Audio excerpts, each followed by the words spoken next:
everyone, I'm Anna Kachikian, and this is the Anna Report, where every Wednesday I sit with you guys and we discuss dating and relationships. And this week we have two very special guests joining us live. We have Jennifer Miller and Jason Feifer, the authors of Mr. Nice Guy, my new favorite rom-com. This book has hit me super hard, and you're probably wondering, who cares? It's a rom-com. No. So this book dropped in mid-October, so not even a month ago.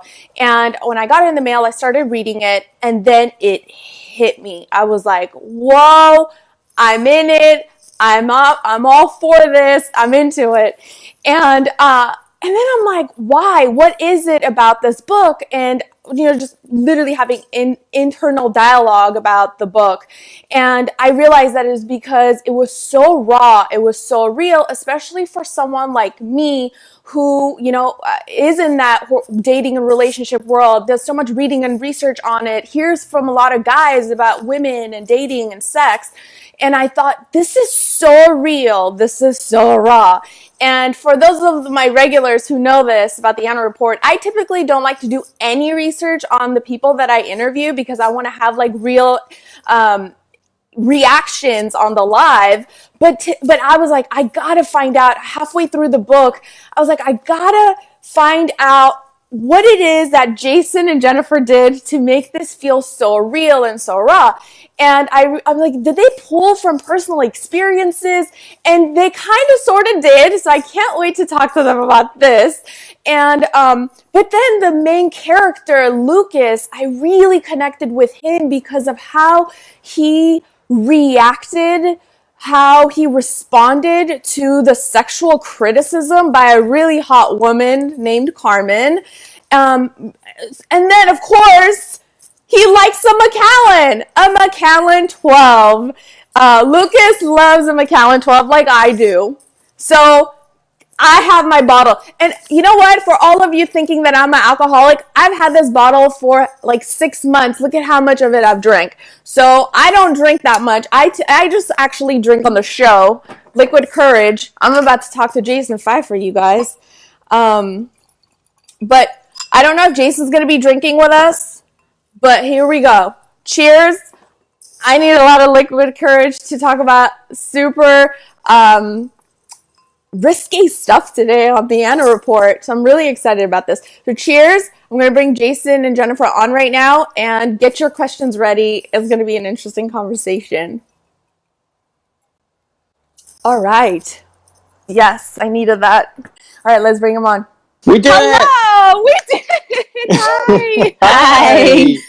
Hi, Jennifer. So good to meet you. You too, Anna. I feel like I know you. Congratulations. Thank you so much. Very pleasantly surprised. It really hit me hard because I think you both did a really fantastic job in keeping it real. It was very real. Like the details that you put in there, I was like, that happened to me. That's never happened to me. I want that to happen to me. It was I want to know what you want to happen to you. Yeah. Well, actually what I would want happen to me is I would want to do that. I would love to hear my ex just very publicly describe everything. Seriously? You were the first person you were the first person we've met who has said that they would want anything to do with the premise of this book. Oh, 100%. I would love to hear him just openly talk about it. I would love it. I would want to know. And honestly, I wouldn't be embarrassed. I wouldn't be embarrassed if he was like, oh, she's not good at this. Or I'd be like, oh, okay, I got to step up my game there, right? Yeah. So, well, Anna, I think that we throw the challenge to you then, right? You should do this. You should take this concept and do it in real life. I would be fascinated. It'd be very interesting, yeah. I don't think I could find a guy who'd be willing to do that. There's got to be some oversharer out there who's just waiting. I mean, okay, look, there's got to be someone I'm attracted to, and there's got to be someone whose pheromones I like. Yeah. Yeah, absolutely. And then someone who's willing, right, to, but let's kind of tell everyone what Mr. Nice Guy is about for people who don't know, for people who haven't been following me on social media. So great. We should have done that at the very beginning. Okay, so this is a romantic comedy. It is a novel, which is to say that it is not real. Some people have been confused and thought that we actually did this. The premise is that it's about two people who each week sleep together and then critically review each other's performance in a magazine. So there are two people, Lucas and Carmen. Lucas is this young upstart who moves to New York to try to make it in magazines, and he goes out one night. And he like leaves his predestined life in North Carolina. He was engaged, and he had a career path as a lawyer, and he leaves it all. He comes to New York, and he gets this job at a magazine, low-level job, and he feels great. And he goes out one night, and he, for the very first time in his life, picks up this woman, and then goes home with her, has his very first ever one-night stand, and then feels great about himself up until a couple weeks later when he opens up his own magazine to discover that, without realizing it, he has slept with the magazine's sex columnist named Carmen Kelly, and she has eviscerated him in a column in the magazine. Now, it's anonymous, but it is very clearly him. He is embarrassed, and so he writes a rebuttal, and the magazine publishes the rebuttal, and those two columns go gangbusters, and the scheming, conniving editor-in-chief of the magazine decides that these two should do this every week, and each week get together, have sex, and then write about, critically review each other. That's the premise. Okay, very critically reviewed. Like, it's very thoroughly written as far as like what their emotions, the physical details, all of it. It's almost like I could hear it, smell it, touch it, all of it. It was there. It was all there, which is, what I loved about it. And, but I love the way Lucas responds to all of it. The way he handles himself, I thought was a perfect timing for, where we are with the whole, women's movement. The way he responds, like there's this part in the book where he says, there's a lot of men who are like, it wasn't in the book, but like, bitch, right? Like, let's murder her. And then he's like, I'm not one of those assholes. And, I'm not going there. And I thought, I like that. I like that Lucas is not that guy, because it shows how men could be like Lucas, and it works. Yeah. Sure. I mean, men can be vulnerable. Men can be a little bit naive, like Lucas is. I think in writing Mr. Nice Guy, like, we wanted to write a romantic comedy, but we didn't want to write a typical romantic comedy where it's the woman who is lonely in the city and has the man rescue her. Like this is kind of the reverse. Like, Lucas has the role that is typically and stereotypically played by the woman. He's the one who, doesn't really know where he is or what he wants, or like how to get what he wants. He's the one that doesn't really have a lot of experience, and he's actually kind of waiting for a woman to come along and give him an education, which Carmen does. Yeah, but it's all done in there are a lot of men who are like that. Actually, a lot of men are that way. A lot of the guys on the Anna Report are that way, where they're just like, what does she want? Yeah. What do I do? I've got my career, and then I'm to date. Where do I date? How do I, like, there are just so many questions that men, but then they can't be vulnerable. They can't show that sort of soft side to them that Lucas does, but he owns it, and he owns it so well. Like, his comebacks are so good because he punches, but then at the same time, he comes out the good guy at the end. Yeah, well, I think Lucas does very much embrace his vulnerability, and there are like a couple of reasons for that. I think, well, one, neither of us really, we wanted to write a bumbling but likable character, and I think that you need someone who is somewhat self-aware to be able to do that, and I didn't want. You pulled out that example of how Lucas was kind of aware of the like the online hate that Carmen was going to get, and so didn't want to Mhm. pile onto that. And this is kind of a strange balance for him, right? Because he is in a very vulnerable position. He is often absolutely embarrassed, and he is pushing back against her quite a bit, but then wants to find that appropriate balance, right? He wants to be a nice guy. Yeah, he wants to be a nice guy, despite it all, Yeah. which is hard, which is really hard. And I think, you make a great point that at least the thing that Lucas has going for him from the start is he has a natural inclination towards the vulnerable, towards being self-aware and open about his mistakes. And he can be embarrassed by them, and he can get defensive about them, but he at least acknowledges them. And that is something I know that some men have trouble even getting to that point. And that's sort of built into Lucas, because it's sort of built into me. I've always just felt like the only thing to do is own whatever you have. And if you are feeling vulnerable, then you own that vulnerability. And, He owned it. He owned it. And sometimes he owned it so much that he used his vulnerability as its own strength. And that's what I liked as a woman about him. I was like, oh my God, he nailed it. He got it, Yeah. But really quickly, so at the top, when Carmen and Lucas they meet at a bar, right? And I don't know who wrote this, right? Because you both took turns to write this. But you said that look women give men, the look of he'll do. That would be you, right? I think so, yeah. That's exactly what goes through our minds. Of this moment of, I'm here already, I got makeup on. Yep. And not like in Carmen's case, it was sex, but like for women, it's just kind of like he'll do, as in like, I'll hang out with him tonight, I'll have a drink with him. It's that goes on in our heads of he'll do. It was so, I love that.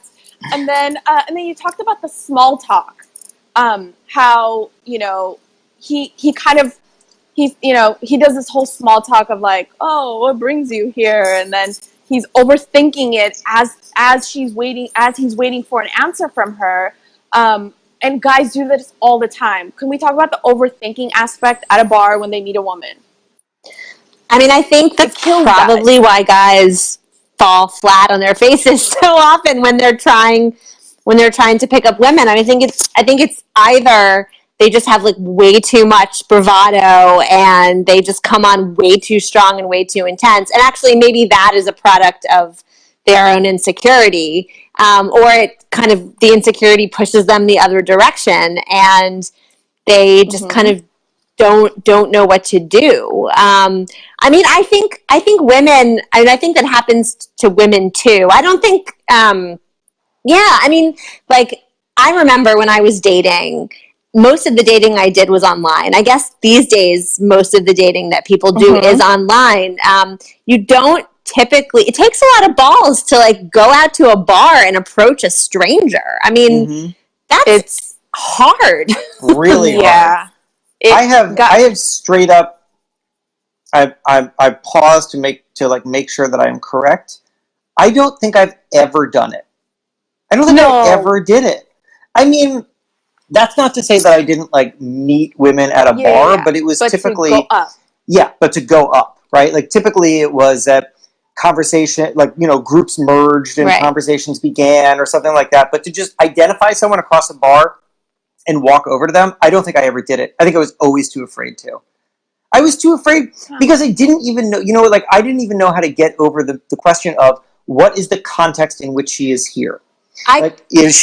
Is she with some friends? Am I going to be be this joke that walks over? Yeah, it's totally overthinking. Because you might as well just find out, right? You might as well just find out. That's the overthinking. Yeah. No, you overthink it from the beginning. Yeah. What were you going to say? No, I was going to say, I think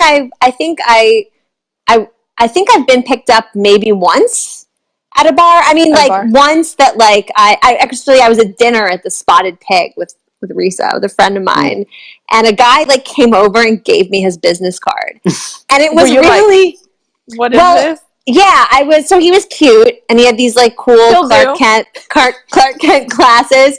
And he gave me. It was a good thing he gave me his card, because it turned out that he was actually he was like a district assistant, a district attorney. So he had like a real job. You know what I mean? Like he wasn't. He had health benefits. Yeah. And I was like, I'm like, this like just doesn't happen. So I think I'm gonna have to call him, just because this doesn't actually happen, like not on television. That's actually how I felt when I met my ex, because everything you're saying is, I'm the opposite. I feel weird meeting people online, but I would have never met my ex-boyfriend. Did I just say boyfriend? We never called each other boyfriend, girlfriend. That was weird. I hope he's not watching. So you were like, ex what? You said ex. So ex we what? weren't seeing each other. Ah. I don't know what that means. Okay. But people online, there's a lot of, But anyways, but like, just like him, he would have never approached me in person. Like he straight up said it. He was like, if I saw you out, I would never come up to you. Never. But online, we met, you know?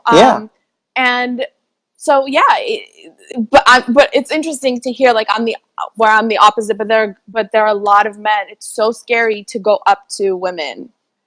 But I always hang out at bars and I look around and I'm like, hello, I'm out. I have makeup on. Right. But you know, I gotta say, here's another thing from my perspective. I was always afraid of being a burden. Like, I know that for some women, guys coming up and like hitting on them is really annoying, because they're just out to have a drink or be with their friends, and they don't want to be constantly picked up.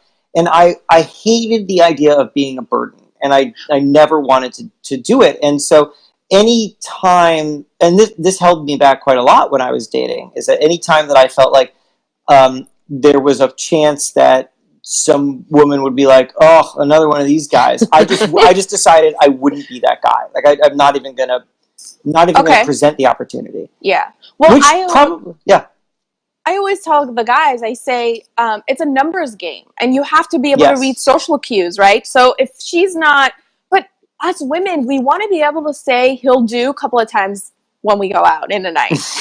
You know, we want to know that this happened, right? There's interest, there's some conversation happening when we go out, but that doesn't happen nowadays at all. Yeah. If the woman doesn't initiate a conversation, the guys they're just there to drink a beer. That's it. They're afraid. Yeah. It's really strange. But anyways, but a lot of women, they're totally fine. They dig the online dating anyway. They'd rather meet specifically, and then when they're out with their friends, you know, at a bar, they're out with their friends. Yeah. Talk to me now. I found it was just so efficient. It was so wonderfully efficient. That's what I really You two met about online. It. We did. We did on OkCupid. Yeah. And you've been married for how many years now? 7. 7 years. And how long did it take you to write Mr. Nice Guy? About 3 to 4. Mm-hmm. Nice. Yeah. 3 something years of writing, and then it was like a year after the sale where we were just prepping for the marketing. So this is actually this has consumed about half of our marriage, a little more than half of our marriage. Yeah, that's great. To bring it back to Lucas again, can we talk about that burst of confidence that a man gets after sleeping with a woman who's way above their what would you call it? Their pay grade. Their pay grade. I don't know, Jason. How did you feel after sleeping with me for the first time? Of course you get a boost of confidence. I mean,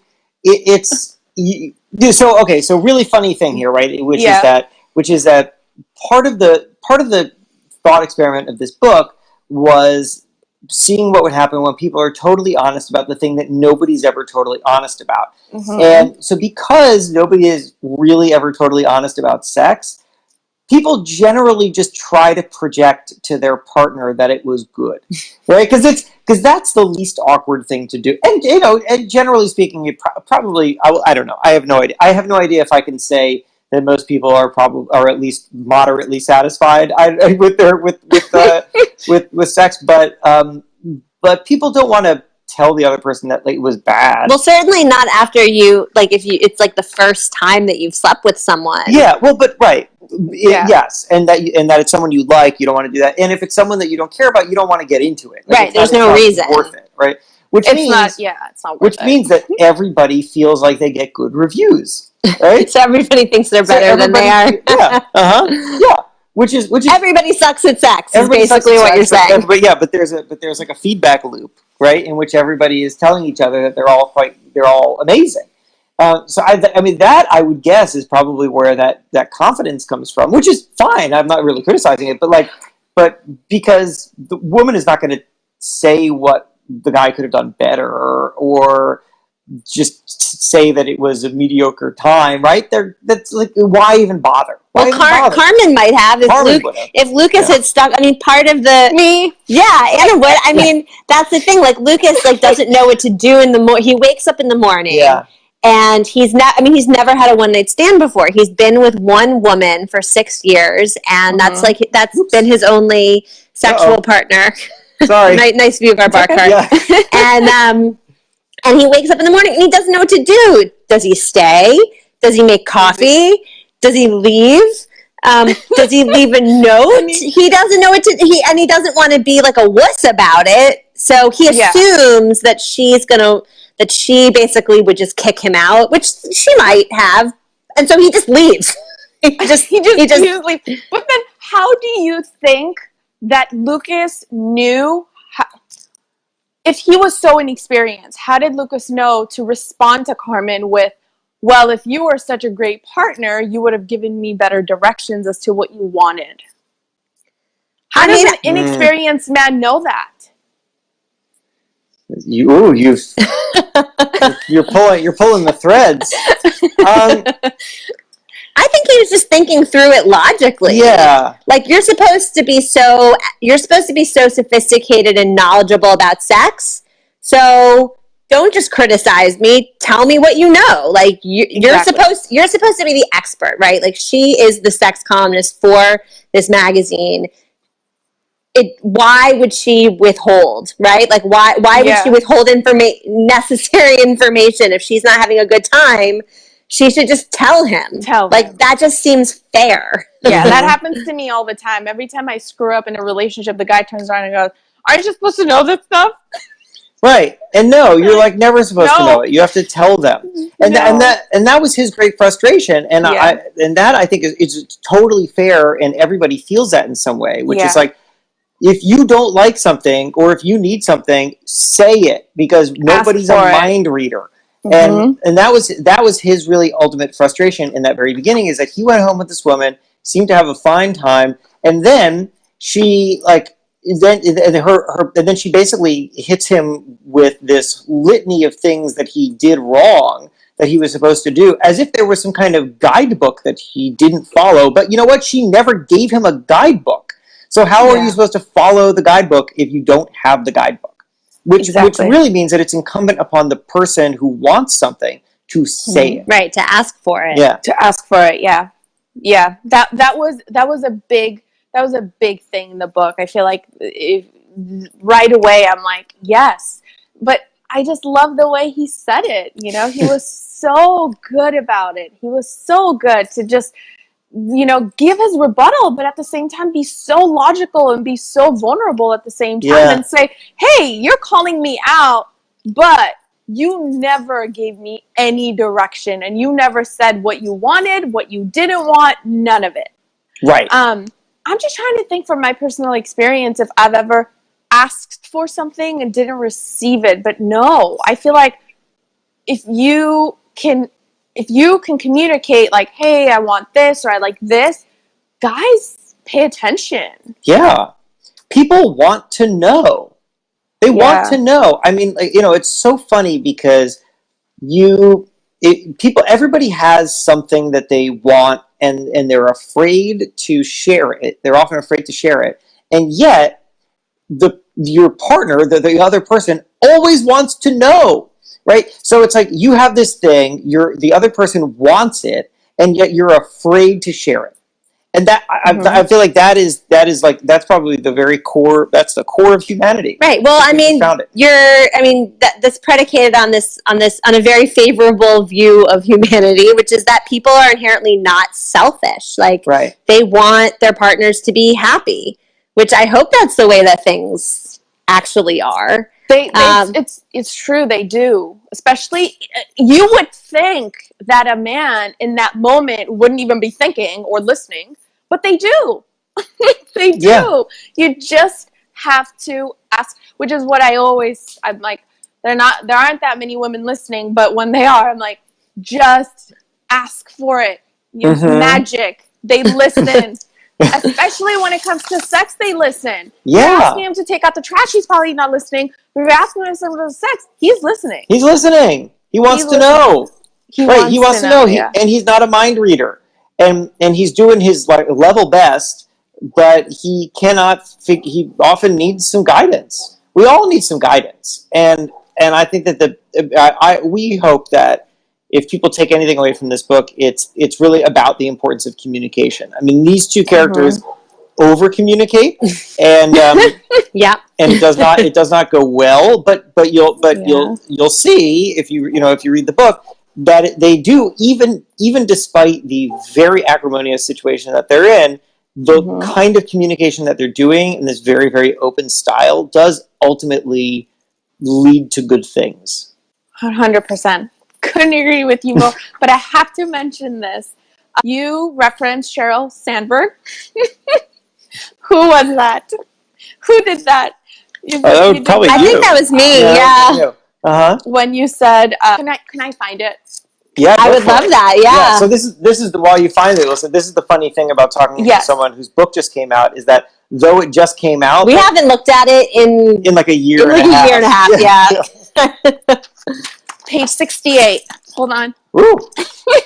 I love it. You got your notes. This is amazing. I know. You know the book better than we do. Yeah, at this point. I do. I've studied the book so... Okay, you said... I'm trying to remember what was the context. Hold on. She felt tall and powerful, talking about Jason and her Louboutin. Oh, this is when she's talking about how Jace has that fetish with Louboutins, right? Having sex with her. So Jace is the editor-in-chief, is her boss, who she used to date, and he's got a kind of kinky shoe fetish. I know about that. It says, negotiating the terms of contractually bound fuck buddy was not what Sheryl Sandberg had in mind when she instructed women to lean in. Oh, sorry. We knocked the camera.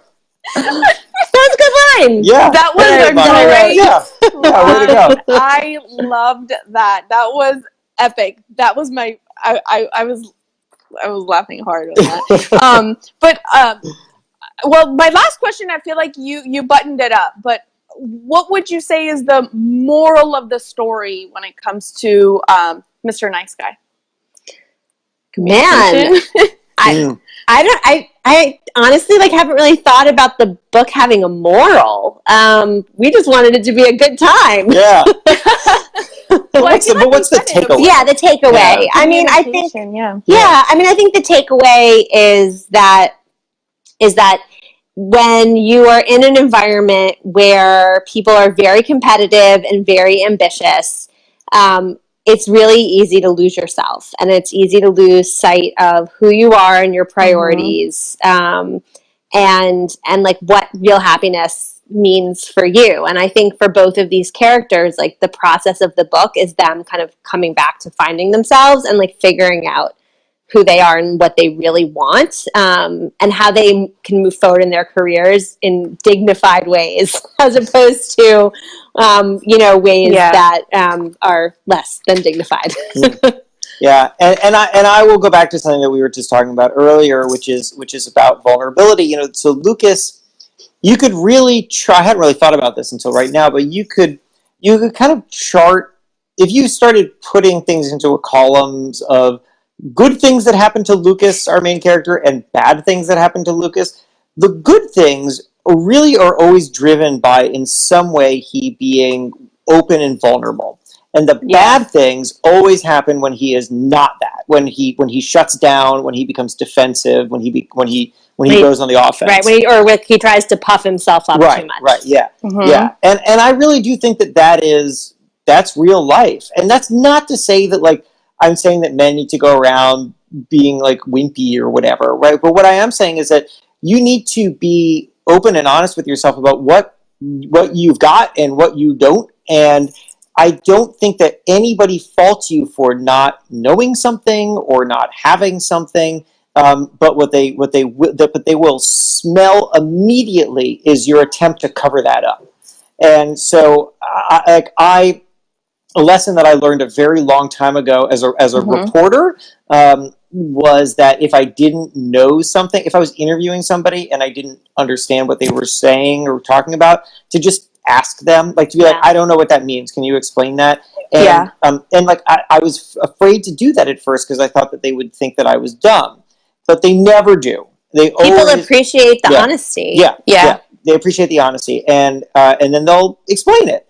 And so that was a lesson that I took early on as a reporter, and that I use just throughout my life now. And I find that people have, like, if people feel confident in the foundation of who they are, then they're not afraid to admit that they don't know something else, right? So, like, if I feel confident in who I am, and I'm talking to someone and they mention something that I don't know anything about, I feel confident enough to tell them that I don't know what they're talking about. And that is actually a projection of confidence, not a projection of weakness. And so, but it is, go. Can I pretend to be confident for a second? Please, sure. Please. There's a part in the book, I keep rereading it. I don't get the joke. I don't get the pun. I'm not, it's supposed to be a jab, which is really weird because Pretty Woman is my favorite movie ever. So, which is why maybe it's bothering me so much, because I'm not getting the pun, but I think I got it, but I don't know if I'm getting it right. Oh boy, okay. I don't know. They wouldn't know a Pretty Woman move if Julia Roberts bit them on the ass. That line. Yeah. You wrote that. Yeah, I mean, it's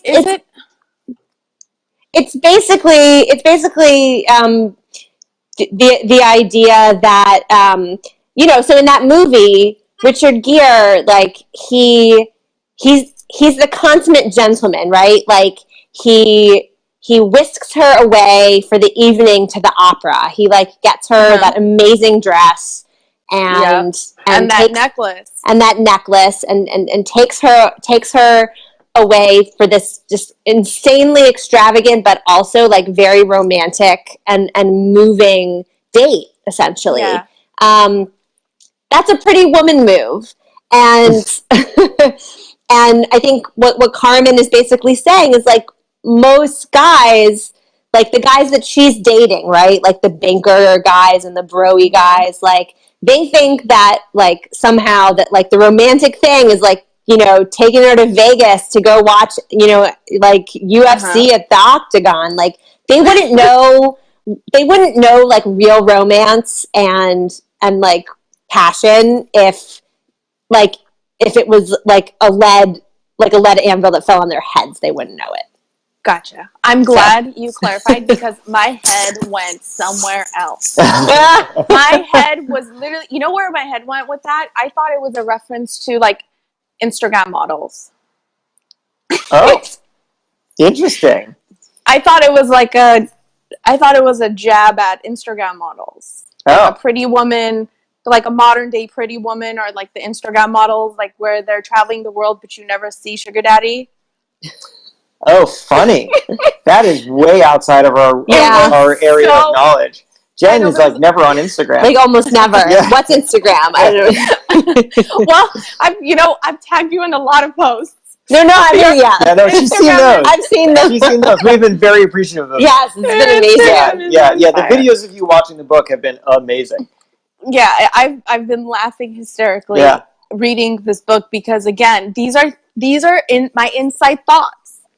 These are my inside thoughts. I love it. You didn't ask, but I want to share a big, not a big, but like a takeaway from me was this part where you said, after he sleeps with Carmen, he realizes that it's not just one woman he has to have sex with. There's so many other women that he can have sex with, right?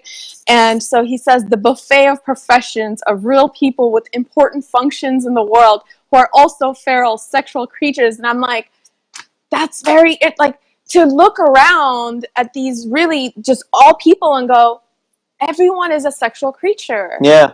And we can't talk about it. We have to, and all that. And I'm like, no. And that was a moment of like, I like the way you put it, because I didn't articulate that until I read it. And I thought that's exactly how I kind of look at everyone too, but never thought of it that way. Never thought of it that way. Yeah. I think about that sometimes, like just in random situations. It's like kind of funny. And they have sex, and they have sex, and they have sex. Yeah, this person has sex, right? Or like just to think that people have private lives and God knows what they're like, right? Everybody has it, and it's funny. Yeah, it's like once you reach that. I think that Lucas went through this moment of transformation where he realized that there's like a level of life that is available to him that he just hadn't really thought about before. Mm-hmm. And that was part of that. Like realizing that there's there's a way to engage with people that is very different from how he'd been. Well, it's a way you can engage when you're single that you lose sight of when you're in a couple, right? Because you stop thinking about people like that. You do, you do. Mm-hmm. You really do.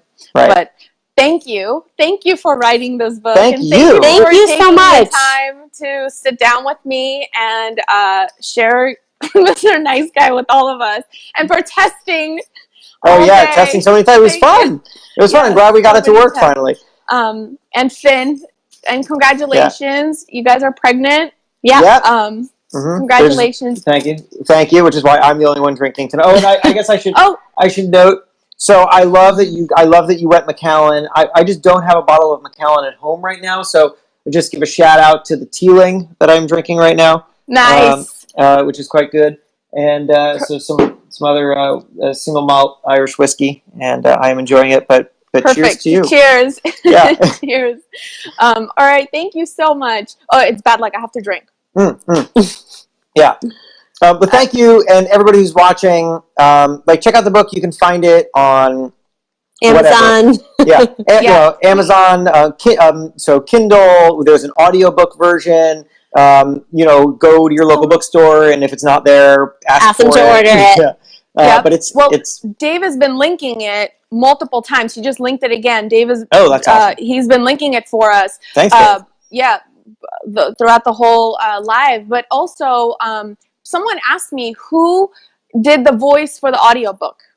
Oh, good. So I don't remember the person's name offhand.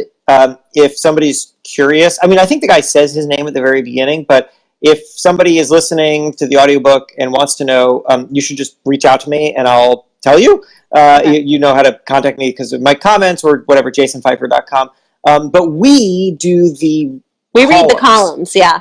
I read Carmen, Jason reads Lucas. Yeah. Gotcha. So Okay. Someone on Instagram asked the question, and I said, I'll ask them during the live. Oh, yeah. So there's an actor who was hired to do most of the book, but then we did the column. So we actually went into a studio and we recorded it, and it was super fun and awkward because the columns are where all the sex is. Yeah.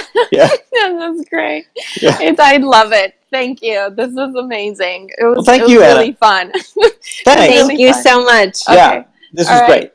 All right, we'll be talking to you soon. Absolutely. Bye. Okay, bye. Take bye. Care. Bye. That was so much fun. Thank you again, Jennifer and Jason, for joining us and for talking to me about my new favorite book. What I loved about this was it was so raw and it was so real. There were a lot of moments, all of it actually, where I'm like, that happened to me. I think of that. I know about that. I want that to happen to me. How can I get that to happen to me? Right? Like a lot of like personal, like just yes, or no, God, no, moments. For me, that's what this book did. And it was funny. It was entertaining. So I had a really good time reading it and hearing about the story. I'm really hoping that this is gonna turn into a movie one day because that would be really fun to watch. Thank you for watching, and I will see you guys next Wednesday. Don't forget to share this. But yeah, so thank you, and I will see you guys on Instagram. I will see you on Facebook. I will see you on Twitter. Where else am I? Yeah. I'm on social media. So I'll see you guys there. Have a good night. Bye.